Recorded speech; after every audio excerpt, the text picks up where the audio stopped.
A day in my life with 4 children.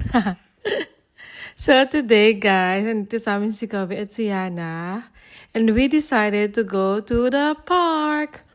It's just 10 minutes walk from our home. So, ayan siya. More on exercises siya, I think. Hindi siya talaga yung sa playground. But then, yan na yung pinakamagandang puntahan dito. So, and it's a lovely day. So, ayan. Nag-iikot-ikot lang yung mga bata. No, ayan si Daddy. Hindi kinaya. Hindi niya kinaya. And then, we tried some of the exercises din naman. So, ayan. Ito pa. We'll see if he can make it. Tiyan mo, Daddy. Ayan. So, si Yana, hindi din niya kaya. Ang gagaling niyo eh. And syempre, magkapakitang gilas tayo, guys. O, tingnan nyo. Di ba? Kayang-kaya yan. Sus, maliit na bagay. Ang yabang. Pero sa totoo lang, masakit talaga yung left, shoulder. Ewan ko, parang may frozen shoulder ata ako. And so, ayan.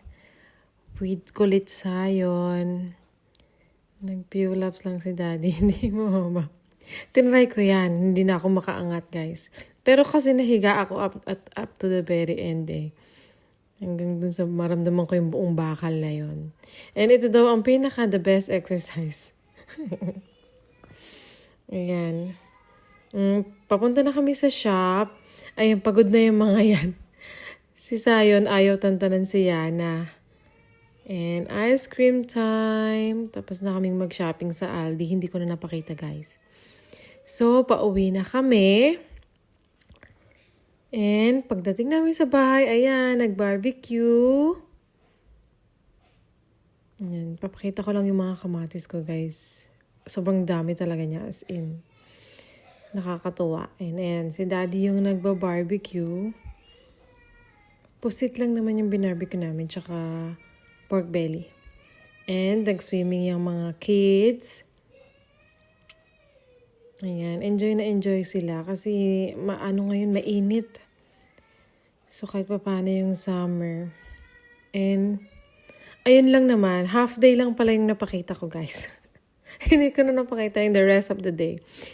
So ayun lang, guys. Thank you for watching. Enjoy your day and God bless everyone. Bye. Thank you. Like and subscribe. Bye.